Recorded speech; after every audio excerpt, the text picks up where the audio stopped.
नमस्कार साथियों, स्वागत करता हूं आपके अपने YouTube चैनल पर। रीतिकाल के साहित्य का वर्गीकरण आज के इस वीडियो का विषय है। साथियों, रीतिकालीन काव्य जैसे कि आप जानते हैं कि तीन मुख्य शाखाओं में बटा है और वो है रीतिवद्ध काव्य, रीतिसिद्ध काव्य और रीतिमुक्त काव्य, सभी जानते हैं। लेकिन साथियों, रीति इत्र काव्य भी है, ठीक है। इसको पढ़ना भी बहुत अनिवार्य है क्योंकि यहाँ से भी अक्सर प्रश्न पूछे जाते हैं। तो रीति इत्र काव्य में भी तीन शाखाएं हैं साथियों। तो सबसे पहली शाखा वो देख लें, वीर काव्य, ठीक है। वीर काव्य, नीति काव्य और भक्ति काव्य। रीति इत्र काव्य में भी भक्ति काव्य है, ठीक है। नीति काव्य और वीर काव्य तो है ही। तो साथियों, आज हम इसी को पढ़ने वाले हैं, रीति इत्र काव्य, जो कि बहुत ही महत्वपूर्ण वीडियो होने वाला है आज का। और इससे पहले हम रीतिवद्ध काव्य, रीतिसिद्ध काव्य, रीतिमुक्त काव्य, जितने भी कवि हैं इन शाखाओं में, उन पर वीडियो बना चुके हैं। उनकी रचनाएं और रचनाओं में क्या विशेष हैं वो हम सब ला चुके हैं आपके सामने।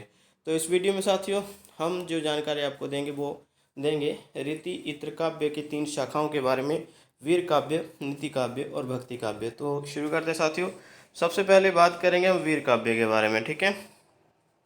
शुरू करते हैं। रीतिकालीन वे काव्य जो रीतिबद्ध, रीतिसिद्ध और रीतिमुक्त तीनों परंपराओं से अलग हैं, उन्हें रीति इत्र काव्य कहा जाता है। ये एग्जाम्पल होगी रीति इत्र काव्य की, ठीक है। आगे, रीति इत्र काव्य को दरबारी और गैर दरबारी दोनों भागों में बांटा जा सकता है। दरबारी रीति इत्र काव्य के अंतर्गत वीर काव्य, जबकि गैर दरबारी रीति इत्र काव्य के अंतर्गत नीति काव्य और भक्ति काव्य आते हैं। तो यह गौर करिएगा साथियों, क्या कहा जा रहा है इस गद्यांश में। यही कहा जा रहा है साथियों कि रीति इत्र काव्य को दरबारी और गैर दरबारी दो भागों में बांटा जा सकता है। दरबारी मतलब जो कवि किसी राजा के अधीन थे और कुछ कवि जो स्वतंत्र थे, ठीक है। दरबारी रीति इत्र काव्य के अंतर्गत वीर काव्य आ जाता है। अभी देखो, जो कोई राजा है, अगर उसके अधीन कोई कवि है, तो कवि का लक्ष्य क्या होता है? अपने राजा की प्रशंसा करना, ठीक है। तो वो अपने राजा की वीरता ही बताएगा ना, तो वीर काव्य हो गया दरबारी काव्य के अंदर, ठीक है। कहने का तात्पर्य जो दरबारी रीति इत्र काव्य है उसमें वीर काव्य रचा गया, और गैर दरबारी जो स्वतंत्र कवि थे उन्होंने रीति इत्र काव्य के अंतर्गत नीति काव्य और भक्ति काव्य रचा। बहुत सामान्य सी बात है साथियों। तो शुरू करते हैं पढ़ना आगे वीर काव्य के बारे में। सबसे पहले वीर काव्य की यह धारा दरबार से जुड़ी है, पर यह दरबार मुगल शासन के विरुद्ध लड़ने वाले संघर्षशील राजाओं का है। गौर करिएगा इसके ऊपर। अतः दरबार से जुड़ने के बाद भी कविता का मिजाज दरबारी नहीं है, ठीक है। और यह धारा वीर काव्य की है, ये गौर करिएगा साथ ही इम्पोर्टेंट है। इसके प्रमुख कवियों में भूषण, पद्माकर, सूदन, खुमान, जोधराज, गुरु गोविंद सिंह हैं, ठीक है।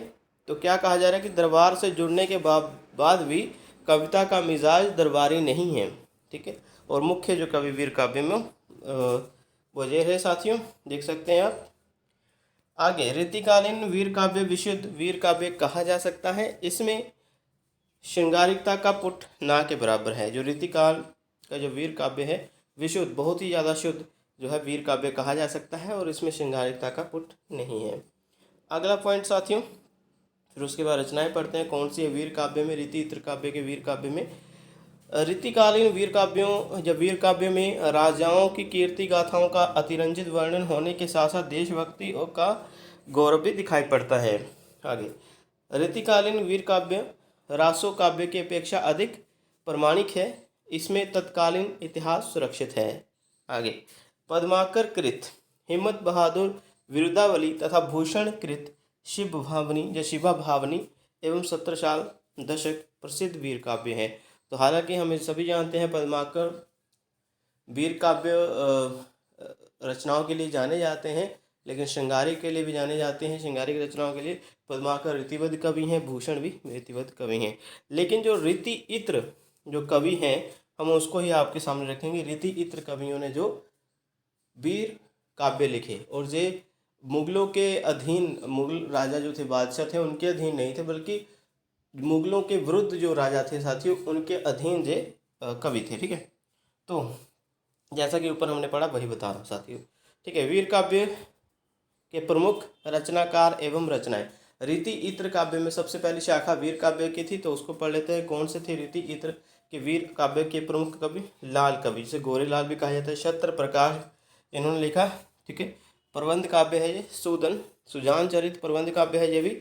खुमान मान इन्होंने नरसिंह चरित्र और लक्ष्मण शतक दोनों प्रबंध काव्य लिखे साथियों। आगे जोधराज ने हमीर रासो लिखा, ये भी प्रबंध का राज्य माफ करिए प्रबंध काव्य है। आगे बांकीदास इन्होंने सूर शतीसी और वीर विनोद लिखा, दोनों मुक्त काव्य हैं। ठीक है, तो वीर से ही संबंधित है, वीर काव्य से ही संबंधित है। तो वीर रस से संबंधित साथियों ये काव्य ये कवि आप जरूर याद कर लीजिए, भूलना नहीं है। आपके लिए ये वीडियो बना रहे हैं साथियों। ठीक है, आगे साथियों पढ़ते हैं नीति काव्य। दूसरी शाखा कौन सी थी रीति इत्र काव्य में? वो थी नीति काव्य, तो इसको पढ़ लेते हैं साथियों। आगे बढ़ते साथियों नीति काव्य। भक्ति काल में भी नीति कथन कविता में आते थे, पर वहाँ वे धर्म से जुड़े होते थे। इस काव्य धारा में यह पहली बार स्वतंत्र रूप में आए। गिरधर कविराय, राम सहाय दास, वृंद, वेताल, सम्मन, दीनदयाल गिरी इत्यादि रीति इत्र काव्य के नीति काव्य के, ठीक है, जो दूसरी शाखा है रीति इत्र काव्य के नीति काव्य, उसके प्रमुख नीति कवि हैं साथियों। ठीक है, अभी देखो वीर काव्य के बाद नीति काव्य हम पढ़ रहे हैं साथियों। तो नीति काव्य में ये कहा जा रहा है कि भक्ति काल में भी नीति के दोहे रचे जाते थे, नीति की कविताएं हुआ करती थी, लेकिन वो उसमें धर्म की सीख भी हुआ करती थी, धर्म से संबंधित हुआ करते थे वो नीति दोहे। ठीक है, लेकिन ये पहली बार हुआ कि स्वतंत्र रूप से नीति के दोहे आए। नीति दोहे मतलब एक प्रकार की सीख ही होती। ठीक है, नैतिक शिक्षा इसमें देखने को मिलती है, कुछ रूल। ओके, आगे साथियों अंबा प्रसाद सुमन क्या कहते हैं इसके बारे में, नीति काव्य के बारे में? ये कहते हैं कि व्यवहार और नीति से संबंधित कुंडलियाँ लिखकर गिरधर कविराय ने जितनी अधिक प्रसिद्धि प्राप्त की, उतनी प्रसिद्धि रीतिकाल का कोई अन्य नीति काव्यकार नहीं पा सका है। गिरधर कविराय, जिसको रीतिकाल का कबीर भी अगर कहा जाए तो कोई गलत नहीं होगा। ठीक है, गिरधर कविराय बहुत अच्छे नीति के दोहे लिखे, नीति की कुंडलियाँ लिखी इन्होंने। ठीक है, आगे वेताल एक अन्य नीतिकार। वेताल ने सभी कुंडलियों की रचना विक्रम को संबोधित करते हुए की है। आगे साथियों नीति काव्यकार यानी नीति के कुछ रचनाकार नीति काव्य के, और फिर उनकी रचनाएं पढ़ लेते हैं। गिरधर कविराय, इनकी स्फुट कुंडलियाँ मिलती हैं। ठीक है, कुंडलियाँ सम्मन दोहे नहीं लिखी है, माफ़ करें बीच में दोहे बोल गया, कुंडलियाँ हैं। ठीक है, और लेकिन कुंडलियाँ में भी एक रोला एक दोहा छंद तो चलता ही है, इसलिए। आगे सम्मन कवि है। पिंगल काव्य भूषण स्फुट दोहा इनकी पुस्तकें। आगे वेताल स्फुट कुंडलियाँ। ठीक है, आगे दीनदयाल गिरी, ये बहुत महत्वपूर्ण है साथियों, गिरधर कविराय के बाद। ठीक है, यदि आप देखें गिरधर कविराय और वेताल दोनों ने स्फुट कुंडलियाँ नाम से पुस्तकें लिखी हैं, मतलब इनकी ये कुंडलियाँ का संग्रह इसमें है। दीनदयाल गिरी सबसे महत्वपूर्ण है साथियों गिरधर कविराय के बाद। क्या है इनकी पुस्तकों के नाम? न्योक्ति कल्पद्रुम 1855 ईस्वी में लिखी इन्होंने। अनुराग बाग 1831 ईस्वी। वैराग्य दिनेश 1949 ईस्वी। विश्वनाथ नवरत्न 1922 ईस्वी। और दृष्टांत तरंगिणी 1922 ईस्वी। ठीक है साथियों, याद कर लीजिए। आगे वृंद ये इनकी जो वृंद सतसई है, सतसई जिसको कहा जाता है, जिसमें 700 के करीब इनके दोहे हैं। 700 ईस्वी 1704 ईस्वी में आए भाव पंचाशिका। 1786 ईस्वी में 12 मासा। 1668 ईस्वी में, जहाँ मैं 1786 बोल गया, जहाँ पर 1686 है साथी, ध्यान रखिएगा इस बात का। ठीक है, तो आगे पढ़ते हैं साथी। श्रृंगार शिक्षा 1691 ईस्वी। ठीक है, और नयन पच्चीसी 1686 ईस्वी। और पवन पच्चीसी 1691 ईस्वी। ये साथियों नीति काव्य के कुछ रचनाएं। ठीक है, आगे बढ़ते हैं साथियों। भक्ति काव्य, अभी देखो तीसरी शाखा क्या थी नीति काव्य की? वो थी भक्ति शाखा, भक्ति काव्य। ठीक है, वो पढ़ लेते हैं साथियों। भक्ति काव्य के बारे में क्या लिखा जा रहा है कि भक्ति काल की तरह रीति काल में भी भक्ति काव्यों की रचना की गई है, जिनके अंतर्गत संत काव्य, सूफी काव्य और प्रेम ख्यान काव्य हैं साथियों। ठीक है, तो बहुत सारी पुस्तकें साथियों संत काव्य के अधीन भी है, सूफी काव्य के अधीन भी है, और प्रेम ख्यान काव्य के अधीन भी हैं। ओके, लेकिन संत काव्य का बहुत महत्वपूर्ण है, वो हम पहले देख लेते हैं। फिर अगली वीडियो में हम आपको सूफी काव्य, प्रेम ख्यानक काव्य, राम काव्य और कृष्ण काव्य के बारे में भी बताएंगे। तो इस वीडियो में हम भक्ति काव्य का संत काव्य भाग ही लेकर आए हैं, जो रीति इत्र काव्य का तीसरी शाखा है भक्ति काव्य। ठीक है, अभी पता ही है आपको कि 4 मुख्य शाखाओं में बांटा गया था। ठीक है, तो इसमें हम सिर्फ संत काव्य ही लेकर आए हैं भक्ति काल का, वो पढ़ लेते हैं साथियों। भक्तिकालीन निर्गुण और सगुण, निर्गुण की स्पेलिंग गलत है, निर्गुण और सगुण मार्गों की परंपरा को आगे बढ़ाते हुए यारी साहब, दरिया साहब, पलटू साहब, जगजीवन दास, तुलसी साहब, हाथरस वाले, शिव नारायण, चरणदास आदि संतों ने रीति इत्र काव्य को समृद्ध किया। जारी साहब, रचना काल इनका 1700 ईस्वी के आसपास है। वास्तविक नाम इनका मोहम्मद था। ये बाबरी संप्रदाय के संत थे। जीवात्मा को स्त्री और परमात्मा को प्रियतम मानते हुए इन्होंने बहुत सारे पद रचे। आगे साथियों, जगजीवन दास ये दादू दयाल के शिष्य थे, किंतु इन्होंने सतनामी नामक अलग संप्रदाय चलाया। याद रखिएगा, दादू दयाल के शिष्य थे जगजीवन दास। काफ़ी बार प्रश्न पूछा जा चुका है। इनके बारे में और भी पॉइंट है साथियों, वो पढ़ लेते हैं। सतनामी संप्रदाय की प्रधान गद्दी कोटवा नामक स्थान बाराबंकी जिला पर है। आगे गोविंद साहब, भिखा साहब, पलटू साहब जगजीवन दास के ही शिष्य हैं। कुछ और पॉइंट पढ़ लेते हैं साथियों, फिर उसके बाद रचनाएं पढ़ते हैं संत काव्य की। भक्ति काल के अधीन जो है रीति काल में, पहले सुखदेव मुनि को चरणदास अपना गुरु मानते थे। इनके कुल 52 शिष्य थे। इन 52 शिष्यों ने अब इनके द्वारा स्थापित चरणदासी संप्रदाय की 52 शाखाएं स्थापित की थीं। आगे गुरु अन्यास संत शिव नारायण की प्रसिद्ध रचना है। इन्होंने दुखहरण दास को अपना गुरु स्वीकार किया है। इन्होंने शिव नारायण, इनकी रचना गुरु अन्यास। आगे साथियों, संत तुलसी साहब का कुल नाम श्यामराव था। ठीक है, तुलसी साहब जो तुलसीदास ने, वो भक्ति काल में राम काव्य हैं, राम काव्य से जुड़े हैं साथियों। लेकिन ये तुलसी साहब अलग से हैं, जो संत काव्य में आते हैं, रीति इत्र काव्य में। ठीक है, और श्यामराव इनकी पुस्तक, माफ़ करिए, इनका नाम अन्य जो है श्यामराव है। स्वयं को तुलसीदास का अवतार मानने के कारण यह तुलसी साहब नाम से प्रसिद्ध हुए।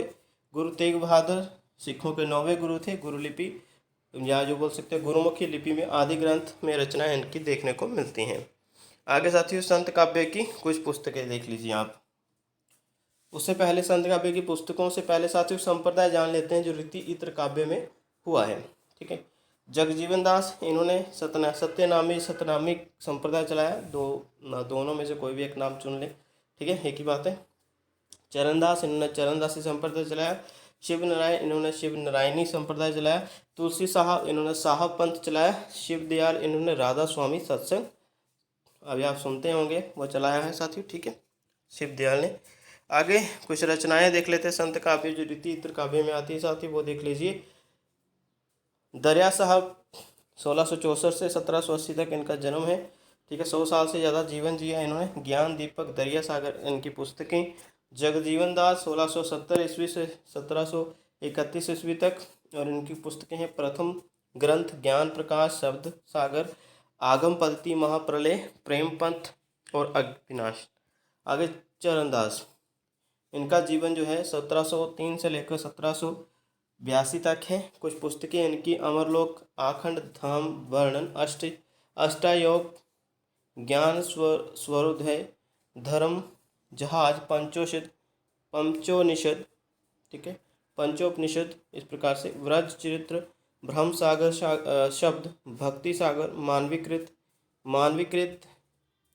मानवीकृतकरण, गुटका सागर और जोग संदेह और सागर और भक्ति पदार्थ, जैन की पुस्तकें साथियों।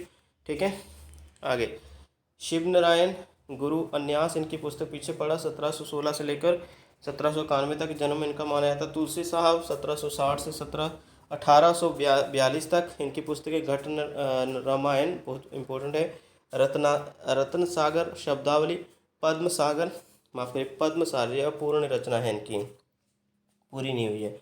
गुरु तेग बहादुर 1622 से 75 तक जीवन जिया इन्होंने, और आदि ग्रंथ में इनकी रचनाएं में देखने को मिलती हैं। आनंद घन, ठीक है, आनंदगण, इनकी पुस्तकें आनंदगण चौबीसी और आनंदगण बहोत्तरी। आगे साथियों, अक्षर अनन्य जे इनको स्थान सदी भक्ति काल के संत काव्य में भी दिया है अपने रामचंद्र शुक्ल जी ने, लेकिन रीति इत्र काव्य में भी आते हैं जी। ठीक है, ये देख लीजिए, इनका समय काल नहीं मिल पाया है अभी तक।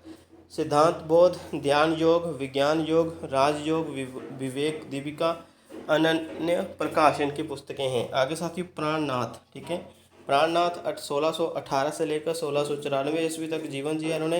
इनकी पुस्तकें मार्फत सागर, क्यामतनामा, सिद्धि भाषा, सागर सिंगार, कीर्तन, खुल्लास, सुबंध, खेलवात, छठ ऋतु, कलश, राम ग्रंथ आदि। आगे धरणीदास। ठीक है साथियों, धरणीदास, प्रेम प्रकाश, रत्नावली इनकी पुस्तकें, भुल्ला साहब, शब्द सागर इनकी पुस्तकें जो पूछी जा चुकी है साथियों। सहजो भाई। ठीक है, सहजो भाई 1743 ईस्वी, सहज प्रकाश इनकी पुस्तक है। ठीक है, तो इस प्रकार से साथियों रीति इत्र काव्य में हमने नीति काव्य, वीर काव्य, नीति काव्य और भक्ति काल का संत काव्य पढ़ लिया। और राम काव्य, कौन कौन सी राम काव्य की पुस्तकें लिखी गई और कृष्ण काव्य से संबंधित और सूफी काव्य से संबंधित पुस्तकें लिखी, वो अलग वीडियो में लेकर आएंगे। लेकिन इसमें भी कुछ कभी इंपॉर्टेंट है साथियों, जरूर पढ़ लीजिएगा। ठीक है, तो मिलते हैं अलग वीडियो में, तब तक अपना ध्यान रखिए। धन्यवाद।